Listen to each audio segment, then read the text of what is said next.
Hello and welcome. It's our Confessions podcast. This week's concise collection of terrible tales includes some dubious daubing, a Cardiff catastrophe, drainage drama and some toilet trauma, all coming up in the next few minutes. But who will you forgive? Send your confession via the website or via an email. Here's tonight's from Sam the Painter Man. Sam the Painter Man. Dear Father Simon, the Forgiveness Triumvirate, today featuring Caroline in Matt's place. You're very welcome, Caroline. Thank you, Simon. I don't know if this form of confession is acceptable, says Sam the Painter Man, but I hope so, as it is a bit of a bad one. It's just that I have barely any memory of the incident in question. This is not because I was in any way intoxicated, though I know that's what you would have all thought. No, I don't remember it because I was 3 years old. I don't know whether there are sins that aren't really sins if you do them when you're too young to know the difference between right and wrong, but I certainly hope so, because this is one of them, as told to me by my mum and dad, who swear that every word is true. We lived on the Welsh coast in a small house, my mum, dad and me. It's 1973. Life is good, apparently. We have good friends, and my dad's job at the local school where he teaches is going well. And then they have to go and spoil it by having another baby.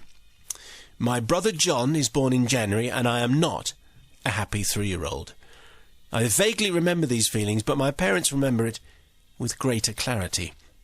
Apparently I became a monster.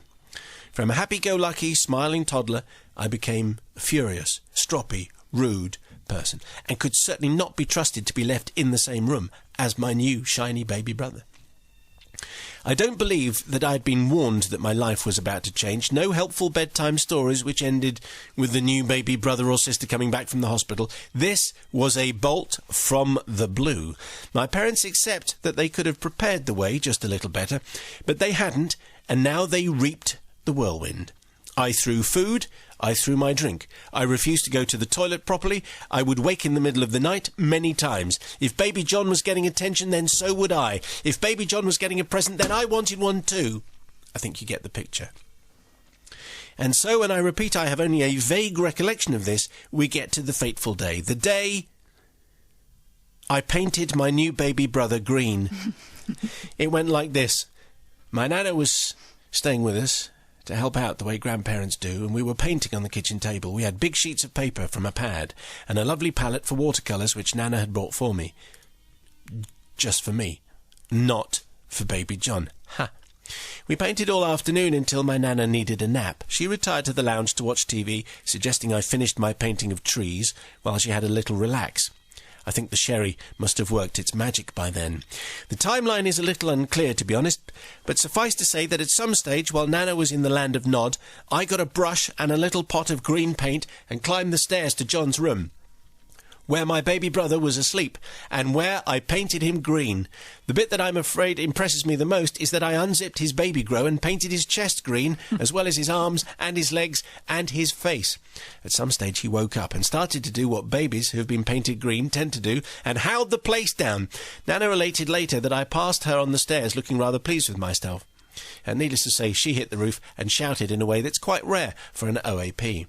An emergency bath ensued with lots of soap and warm water and soothing words. By the time my parents returned from whatever it is there was to do of an evening in 1973, John was washed, the sheets were cleaned, and Nana said it would be our secret. Apparently my folks did notice a slight green stain in the bath, and having mentioned it in passing and Nana changing the subject, decided to not pursue the matter. Apart from a green nostril, my brother was scrubbed as good as new. More's the pity, I probably thought. Nana apparently told the story eventually, much to everyone's astonishment and my embarrassment. John still mentions this regularly, of course, and I would happily paint him green again, but he's bigger than me now. So forgiveness, please, for me, age 3, for the crime, and my Nan, age 70-something, for the cover-up. Go on, you know you'd have done the same. Yours artistically, Sam the Painter Man. Well, I think that's a very, and you get a new. It's like that Lonely Boy by Andrew Gold. A new kid comes along. If you're not prepared for it, you might react in a completely unhelpful way, and painting your brother or sister green comes into that category? I'm going to assume it was watercolours, though, right? Yes, watercolours. Yeah, so no real harm done with Washed watercolours. off in the bath. And really, older siblings have been known to do far, far worse than that when the baby arrives. Have they? Oh, yes. Like what? Oh, well, I mean, my husband, for instance, he didn't speak for a year when his baby sister arrived. That's a big quite sulk. drastic, That's isn't a it? big sulk. So I think, actually, you can blame the parents for failing to warn How old was he? Sam, the painter man. He was 2.5. Oh, I see. I thought it might have been 26 or something. No. I think Sam the Painter Man was in his rights to be annoyed that his parents didn't warn him, because, you know, you've got to warn them. You've got to say that, you know, for months beforehand, get them ready for it. So I think he was right to be shocked, and so you're completely forgiven. What do you think, Mother Superior? I think you have to forgive somebody who's only 3 years old for doing anything. I mean, this birth order thing is really interesting, isn't it? Because when you're the eldest and the second one comes along, you do get very jealous, and you do. I've had all sorts of. I mean, you must have happened with your kids, Rebecca, when your second one was born. They must. I mean, I think that. But I'm in the middle, you see. I've got one either side. And believe me, that's an even worse position because you get it from both angles. I've had all sorts of things done to me. Have you ever painted any of them green? No, but they tried to paint me, I remember once. They locked me in a cupboard. They destroyed my teddy bear. So, I mean, a part of me doesn't... So you've got over it then? Yes, I'm not bitter. I'm not twisted. So I think I'm going to forgive you anyway, even though I've had it done to me, because I think when you're 3, you act on instinct, don't you? So you're totally forgiven. Sister Caroline. I think, given all's already been confessed, there is no confession to hear, apart from Nana. She's the one that should have felt guilt in this moment. And she obviously did, because she kept it hidden all those years. She's the one that should have been confessing. I thought it was quite touching that she covered up for Sam, really. Well, he still had a green nose. Wasn't quite covered up enough. And how do we know it wasn't Nana that did it herself? It's a bit far-fetched. So you think grandmother might have made Sam think that it was Grandmother him? from hell. What? OK. You never met my grandmother. Yesterday's is just a little catch-up for Matt, wasn't it? It was another sibling rivalry one about a baby who was painted green. Painted green? Painted green. By the brother or sister? By the brother, yeah. You can check it out, by the way, on Friday's Confessions podcast. So you weren't listening, Matt? Yes, I was listening. I do remember that. It was a very good confession as well. The Confessions podcast is what you'll need on Friday. This one we're kind of in a similar theme. This confession from Michael the Avenger is how he sounds like an archangel. Father Simon and the House of Brotherly Love, your tales of sibling nastiness have made uncomfortable listening in this house. I am always heartened by your listeners' reaction, as it seems they have always done very bad things too. My brother and I are 2 years apart. Ben is older than me and quite the outgoing, chatty, charming one. I am slightly more introvert and shy. We get on well now, but it wasn't always the case. When we were in our early teens, we barely spoke. He was embarrassed that I was alive, to be honest, and I was resentful that he was embarrassed that I was alive. He wouldn't give me the time of day. If we walked past each other in the school corridor, he would ignore me completely. Even if I said, "Hi, Ben," he would look the other way. And after a while, it really ticked me off. Now, I have to say, Father Simon, he loved his sport and he followed Cardiff City fanatically, like most of the class, because they were our nearest team. I wasn't really bothered, but decided to follow Swansea, just to be different, and primarily to annoy my brother, which it did, big time. Looking back, I think it was the only way I could actually provoke a reaction from him. That and writing rude words on his Cardiff posters and painting his Cardiff rosette in Swansea colours as well. His reaction varied from a clip round the ear to pouring milk in my bed, really, and sabotaging my radiator so my room was always cold. It was just the usual family knockabout stuff, nothing too serious.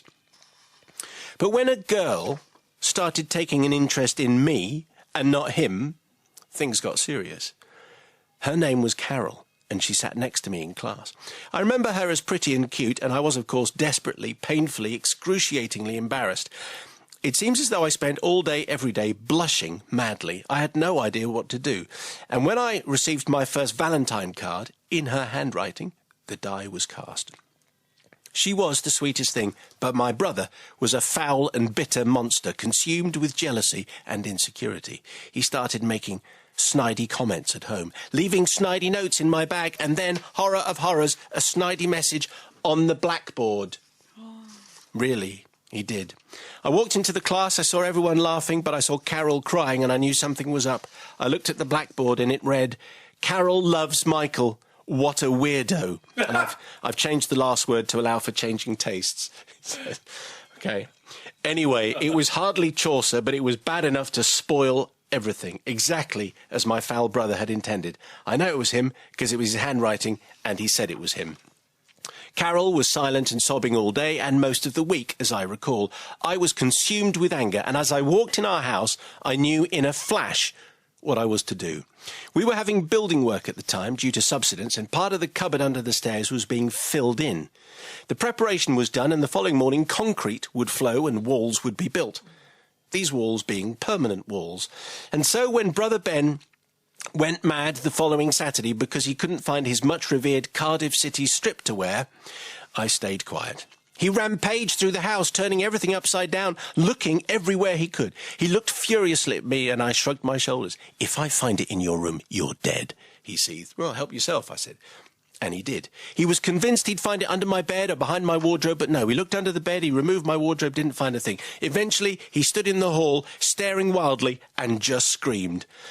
Little did he know that just 2 feet away, encased in 6 feet of steel and concrete, were his shirt, shorts, socks, and boots of Cardiff City. Gone forever, no evidence, no trail. Revenge. It felt good for a few months, but eventually as I watched his glum face every sports day and weekend, I wondered if I'd overstepped the mark. Then I remembered Carol's face and decided that no, I hadn't, and it served him right. So, dear Ben, if you want your Cardiff City strip, you know where it is, though you might find it tricky to access. The concrete is one thing, the new owners of the house would be the other. Anyway, Ben grew out of his football thing and now is a mad ice hockey fan following Cardiff Ice Devils, and if he ever crosses me again, he knows what'll happen to his ice hockey gear. Yours, threateningly, but hoping for forgiveness anyway, Michael the Avenger speaks. It's not really a sporting story, it's just a story of brothers falling out big time. Well, if you're going to get revenge, and I there's thought concrete being that poured. Michael was going to concrete his brother up. I thought that's what you were going to say. But then I thought you probably wouldn't read that one out. Well, would you? one of the things that we try to discourage is things that involve crimes. Murder, Yes. right, yeah, fair enough, fair enough. That kind of I thing. think that Ben, the brother, sounds like a nasty piece of work. I mean, imagine ignoring your own brother in the corridor at school and then doing that stuff on the blackboard. Horrible, Have you just been out of embarrassed jealousy. by your siblings? Not like that. I mean, No? of course, but not in such an awful way. So I think he had it coming, and I can't understand why he'd scream to have his strip go missing. And he'd just get another one, for goodness sake. Well, we Stop being can't all such a just go wuss. out and buy another one. Well, I mean, he could save up for it. I think he deserved it. So, Michael, you're forgiven. Thank you, Mother Superior now. First of all, how are Cardiff rated on the football calendar? They're pretty good. Yeah. Are they? Yeah. What division are they in? They're in the Championship, I think. And what are Swansea in? They're in the Premiership. Well, which is better, the Right, Premiership? okay, the Swansea are doing better than Cardiff This is at the from a moment. few. That's- This is from a few years ago. years you know, ago, so- you know. Oh, Who knows? right, Yeah. okay. Because Well, I'm just wondering if, in terms of teams, which would the underdog be? But obviously, it doesn't really matter because it's all changed since then. I think this boy was old enough, the brother was old enough to know what he was doing. I think it was really mean to say that about his, very sensitive age with girls and writing on the blackboard. Honestly, horrible you should thing. not have done this. So I think you deserve to have lost your silly football strip, and you are totally forgiven. Just play in your pants, man. That's what everyone else does, isn't it? No, it's not. Pardon? What do you mean? In professional football, not often. Does that not no, happen? no, it doesn't. No, I haven't been for a while. Yes, clearly. Ben does sound like a nasty piece of work, and that writing on the blackboard really isn't pleasant at all, is it? However, if you're going to take revenge on your sibling, at least make sure they know it's you, because there's no great taste of revenge if he's not going to know it was you that's put his kit underneath 6 feet of concrete. You want to be able to shove it in his face and go, aha! And this is what happens when you cross me and my beloved bride-to-be, or whatever she was in his room. Anyway, so No, I I'm don't not... think there's a bride involved. I'm going to say she was. It's about 12. I'm going to say, for the purposes of this, she was. I am not going to forgive, because, frankly, he should have shoved it in his brother's face, and he didn't. But his brother did threaten to kill him if he knew that it was him. Yeah, but he didn't find out, so... And for that Exactly. reason alone, I am not going to forgive. This is from Paul, who's in North Somerset. Paul, thank you. Dear Father Simon, it's been some 11 years since my last confession. In the autumn of 2001, my wife and I decided to take our last trip away as a couple before the arrival of our first child. We chose a midweek break on the Llangollen Canal. A relaxing few days was spent sailing through the beautiful countryside and over beautiful aqueducts. To round off the holiday, on the last evening we went for a romantic curry in a little Welsh town called Whitchurch. Now, originating from Birmingham, the home of the Balti, was it Balti? The home of the Balti. I got that wrong last time. The home of the Balti. I thought that my insides were culturally sensitive to the ingredients of the meal, and the evening and morning passed without event, which appeared to confirm my resilience. What? Why have you got your head in your hands? I know which way this is going. It's going to be horrible, isn't it? It's not. Are you sure? Well, does it involve a toilet at any point? Here's hoping. on the way back home, I'd agreed to the obligatory trip around a nearby outlet shopping centre. And it was some way around this great range designer labels at discount prices that my stomach began to whisper to me that it wasn't managing as well as I'd expected after all. The whisper then became more of an urgent cry, and it was at this point that I realised that I had to do something about it.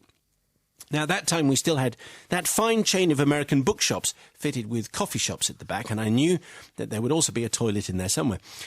So there is a toilet there. Sure enough, I found the gents and entered knowing that relief was imminent. Unfortunately not. All of the stalls were in use and time was running out. Events were soon to leave my control, so I had to do something, and quickly I noticed that the disabled toilet was vacant. In I went, and relief came quickly. Now, my confession is not that I, a qualified social worker, crossed the moral boundary of an able-bodied person invading a place where I wasn't supposed to be, as I felt that the end justified the means.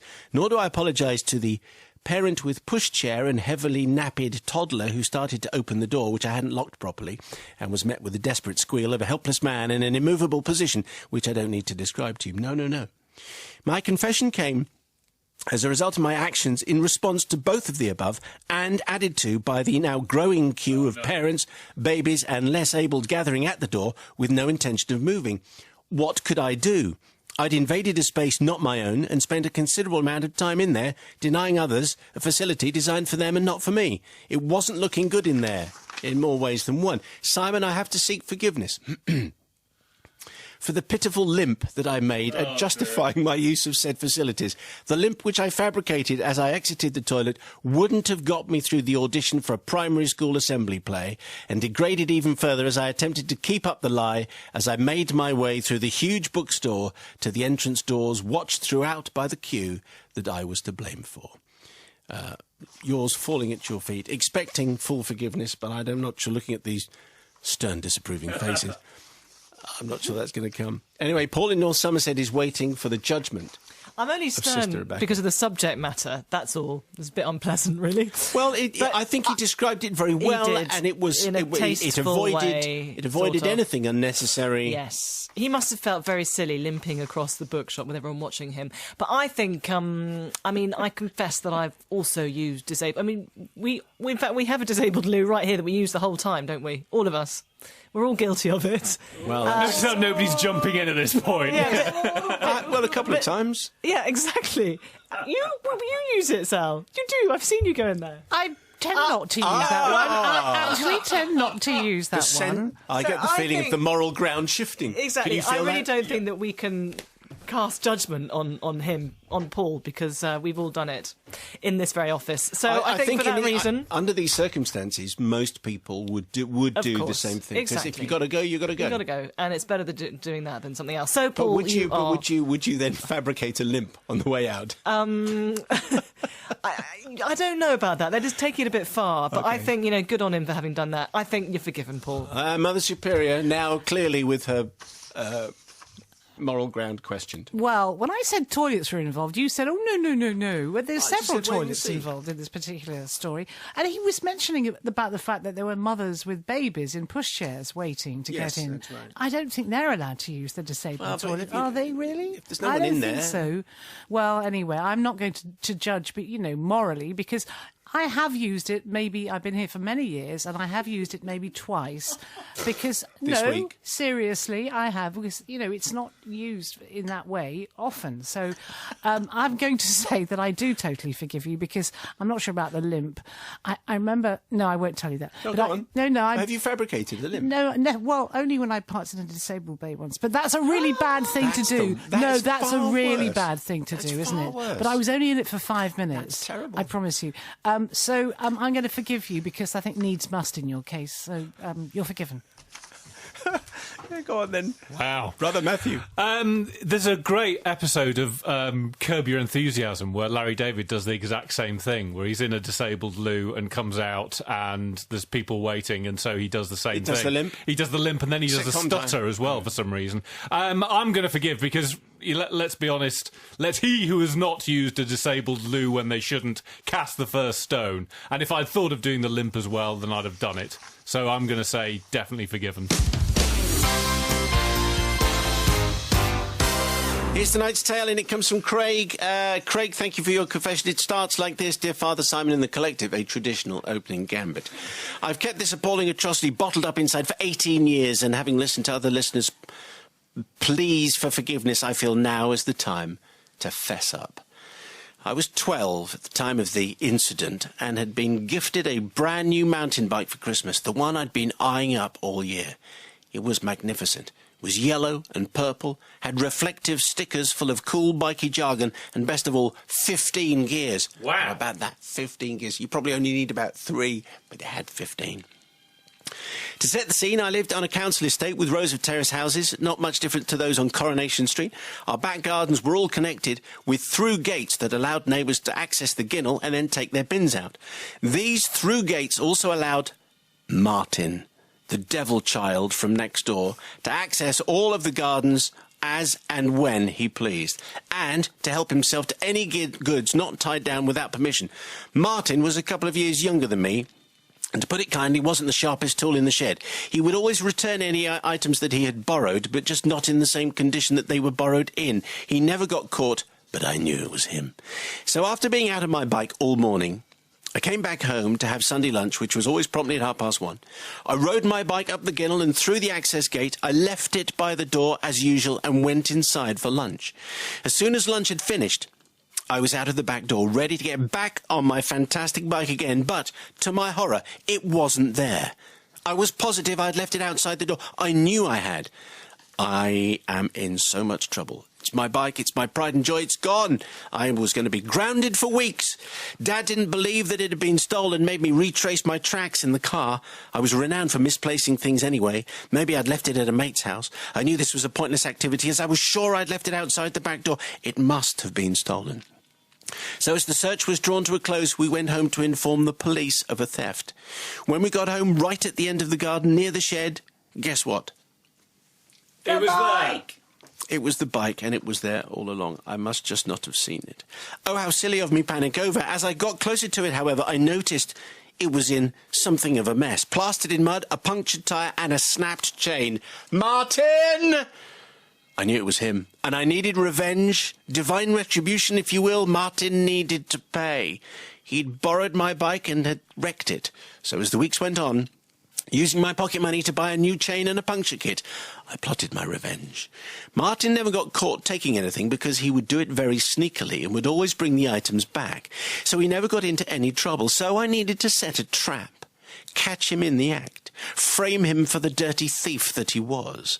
In the middle of my back garden was a drain cover. It was quite large, about 2 by 3, and a few feet deep. Perfect to foil a 10-year-old child's borrowing plans. Plus, he'd get a good old covering of sewerage to boot. Teach him for stealing my bike. I got up early the following Sunday morning and I got right to work. The manhole cover was loose, so I jiggled it to the side and left it teetering on the edge. I counterbalanced the newly refurbished bike on the edge as bait. This was perfect. He would stand on the drain cover to pick up the bike, fall into the drain, and get a covering in mess. Wow. The trap was set, and I went off to my friend Lee's house to play computer games, not giving a second thought about the trap.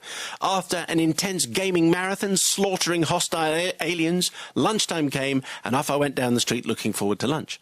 I had forgotten about the trap that I'd created for Martin, and was just looking forward to my Yorkshire pudding and Sunday roast, And then I approached the house. I could see a large van parked outside. This was a large van with green checkered markings on the side and Eknal Umbar written on the front in backward letters. Okay. Ambulance. And I suddenly went very cold. My heart started to thump in my chest at a super fast rate. It's the trap. I've killed Martin. I shuffled into the house, practicing my best, "Oh, what's happening next door?" kind of face. But as I opened the door, I was greeted by my dad and 2 paramedics. Why are they here and not in Martin's house? Where is Martin? Is he dead? Are the paramedics telling my parents the bad news? As I walked past Dad and further into the living room, I could see exactly why they were here, not next door. Turns out that my mother had been hanging out the washing this particular Sunday morning. The washing line passed diagonally over one end of the garden to the other and straight over the drain cover. As she slowly shuffled down the line, washing basket in hand, she must have sprung the trap and fallen into the drain. She ended up with a broken ankle and cuts and bruises on her leg and a body load of sewage. Oh, dear. She was all bandaged up like an Egyptian mummy, and until today, Father Simon, I have not told a soul about my plot to trap Martin. I couldn't bring myself to tell my mother because of the trouble I'd be in and went along with the fact that it was faulty drain. I let my dad complain to the council as well and always remember the conversation over the phone. Uttered the phrase, "What if my son or the little lad next door had stepped on the drain? They would have been killed." So I'd like to beg forgiveness for plotting revenge against Martin, almost killing my poor mother, and not having the guts to confess at the time that I had set the trap and letting my dad phone and blame the local council for something that they were not responsible for. Thank you, Craig, for tonight's confession, and this is what we get in terms of forgiveness from Sister Rebecca. That was an amazing confession. I thought that was great, and I'm totally torn about whether to forgive or not, because I think it's fair enough if Martin was stealing things to set a trap. On the other hand, we didn't really know for sure whether it was Martin. It could have been anyone, or Craig could have actually just left the bike by the shed and forgotten. Yeah. So I think he probably should have thought more carefully about who could have stepped on the manhole and fallen cover. Into the drain. Yeah, exactly. It was in their garden, was it? Yeah, so maybe he should have actually considered that his mother could be hurt. So I suppose on those grounds, you're not forgiven. Let's see what the Mother Superior makes of this. Nothing to do with the confession. Well, it is. What's a ginnel?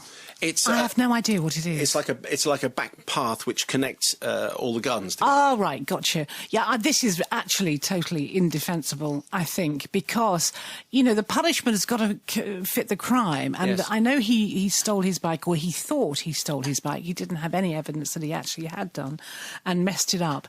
But I think that by almost, you know, murdering somebody, because you can die. You can die if you die if you fall into that kind of stuff. You can get gassed and it's only a few feet. It's in the garden. It's it's longer than a few feet. How many feet was it? 3 foot. 3 foot. Oh yeah, a couple of inches. Absolutely, and it was a very risky thing to do because anybody could have gone down it. I think it was really an overreaction. So no, you're not forgiven.